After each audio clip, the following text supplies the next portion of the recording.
And I saw that, I read the list of names of all the people that you brought on board. I was impressed.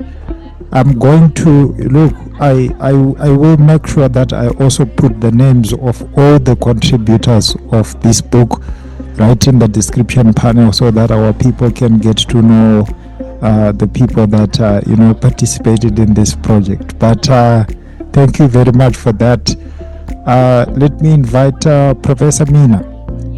I just want you to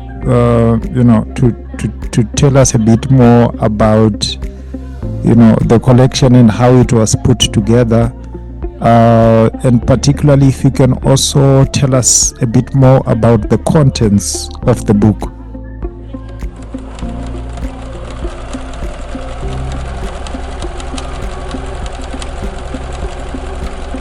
Yes, so something I wanted to also talk about the dynamic nature of these gatherings and how they were really invigorating in this way. So we managed to brought together younger and more established researchers, as Astrid was saying, as well as authors, artists, and activists, and for these conversations about the political uses of the past and post-independent Zimbabwe.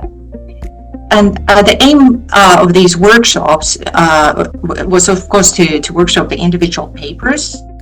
And the conversations of the workshops themselves generated a range of thought-provoking questions, and each paper received engaged feedback. So it was a really wonderful project to be part of.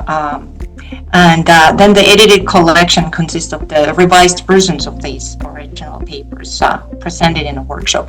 And I would like to give one example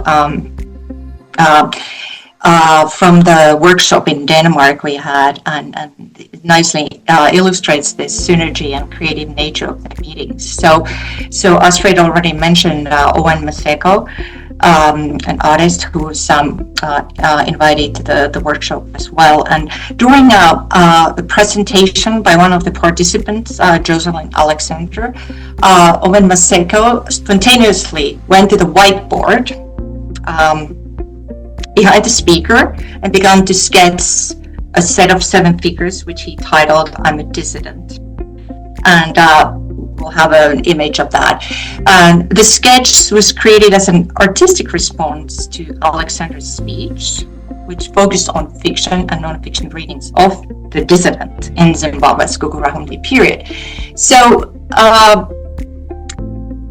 he basically spontaneously created an artistic representation of the topic, and this was done so spontaneously, really, on with a black erasable marker on a whiteboard that there was no permanent. We couldn't save it permanently, so we took photos and then sent them to him so that he could use the photos in any future development of the work. But we have also got his permission to use the image in the book. So it was just a wonderful moment of true collaborative energy where an artist productively responds to a scholarly presentation while he was listening to it. So there was something quite remarkable about that. But yes, so then on to the table of contents, and there will be an image of that too, I guess. So what we decided to do is to structure the anthology. We structured it into 4 clusters of varying lengths, each of which is organized around a prevalent mode of expression through which the past is speaking or is being actively engaged. So what that means is that we have defined these 4 spaces in terms of material worlds, literary worlds, online worlds, and political worlds. And I will just very briefly explain, say a little bit more about each cluster, and very briefly go through the chapters. So the first cluster, the material worlds, draws attention to the powerful voice and performative effects of both material things and material practices. So the first chapter is Sherry Eppels. She uses her experience as a forensic anthropologist to reconstruct the murders and clandestine burial of a young couple, Justin and Thembi, killed during Gugurahuli. So we have a very powerful start there. The second chapter, the uses and abuses of cultural and liberation heritage in Zimbabwe's political present, is written by Simbarasa Chitima, Thomas Dondalana, and Shadrach Chirikura, and they analyze how political elites, particularly within ZANU-PF, have appropriated Zimbabwe's cultural and liberation heritage to maintain their grip on power. And the concluding the cluster is a chapter by Amanda Hammar with Owen Maseko, and maybe Amanda will tell us a little bit more about that soon. Leave it up to you.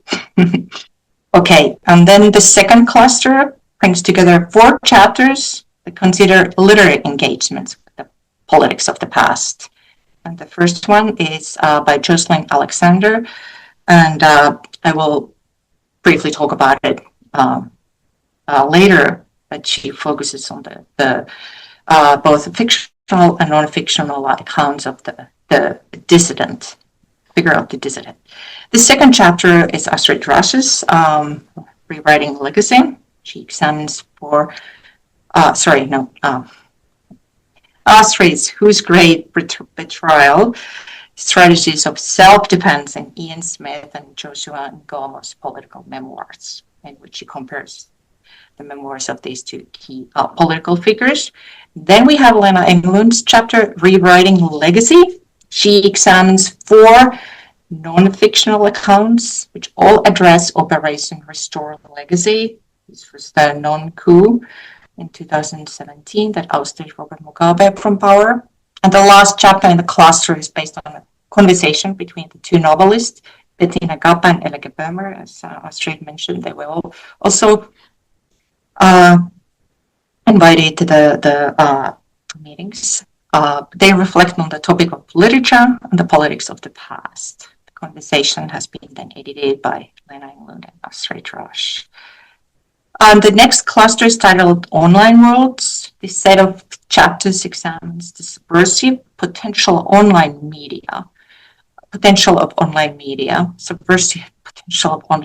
to allow alternative narratives about the past to be disseminated. The first chapter, the cluster is in Batisi in Globus, and he examines how the idea of a Ndebele or Mthibakasi nation is being constructed in online spaces, such as Facebook, Twitter, WhatsApp, and on online news sites. Then we have Betezai Maedz's Chimurenga Files, Memory, Parody, and Politics in Zimbabwe. It addresses a parodic yet political laughter that targets ZANU-PF ideology in contemporary Zimbabwe. Our final cluster examines what we have called politics with capital P, that is direct political discourse expressed by politicians and heads of state through public speeches, interviews, and election manifestos. The first chapter there is Katja Uusihakala's Irreconcilable Pasts. She examines British Prime Minister Gordon Brown's apology to British child migrants who were sent to colonies. And the last chapter is Timothy Skarnichi's Politics is War. And this takes at its point of departure 5 myths about the liberation war period, which he suggests are still influential in Zimbabwean politics today, such as the myths that there were important ideological differences between ZANU and SAPU, or that they were split foremost by ethnicity. Okay, so this is a very brief description of the clusters and the individual chapters, and we will discuss some of them more thoroughly soon. Oh, yes, yes. When I go through them. Okay, all right, yeah, thanks. Yeah, nice one. Wonderful. Thank you very much for that.